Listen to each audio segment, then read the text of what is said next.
जिनको लगाना है गले, उनको दुत्कार नहीं किया जा सकता है। कृषि मंत्री जी, आप और आपके मंत्रालय, they should come on the same page.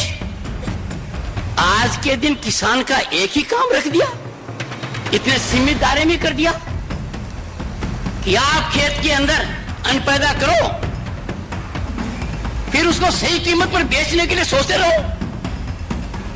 I fail to understand why we cannot work out a formula in consultation with economists।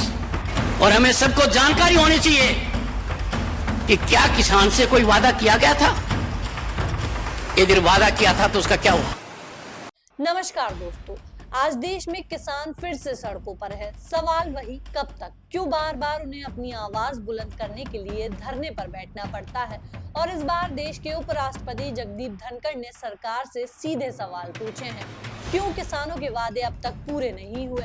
Delhi के बॉर्डर पर एक बार फिर किसानों का जामबाड़ा लगा हुआ है। नोएडा और दिल्ली के बॉर्डर पर न सिर्फ हजारों किसान डटे हैं, बल्कि 4000 पुलिसकर्मियों की तैनाती भी की गई है। लेकिन सवाल यह है कि सरकार हर बार किसानों को रोकने के लिए तैयारी कर लेती है, लेकिन उनकी समस्याओं का हल निकालने में क्यों नाकाम रहती है। 2020-21 का किसान आंदोलन इतिहास के पन्नों में दर्ज है।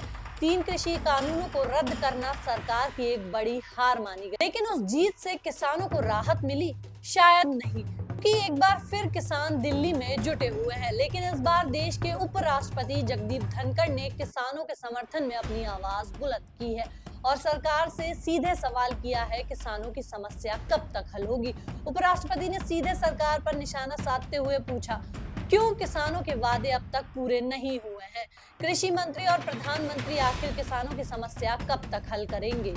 क्या ये बयान सरकार की नीतियों पर सवाल नहीं उठाता है? उपराष्ट्रपति ने पूछा, कृषि मंत्री जी, आपने अब तक क्या किया? क्यों किसानों को उनकी फसल का उचित मूल्य नहीं मिला? क्या ये सवाल सिर्फ किसानों का है या पूरे देश का है? दोस्तों, सोचने वाली बात यह है कि किसानों को हर बार सड़कों पर क्यों आना पड़ता है? क्या उनकी मांगे इतनी कठिन है या सरकार ही उन्हें हल्के में ले रही है? इस बार मामला गंभीर है। उपराष्ट्रपति का बयान सीधे सरकार की नीतियों पर सवाल उठाता है। क्या ये सरकार की नीतिगत विफलता नहीं है? और अगर ऐसा है तो इसका जिम्मेदार कौन है? अब सवाल ये है कि क्या सरकार किसानों की मांगों को मानेगी या ये सिर्फ चुनावी ड्रामा बनकर रह जाएगा? आपका क्या मानना है? आपकी राय हमें कमेंट सेक्शन में जरूर बताइए। ऐसी ही और भी वीडियोस के लिए चैनल को सब्सक्राइब करें। जय हिंद, जय भारत।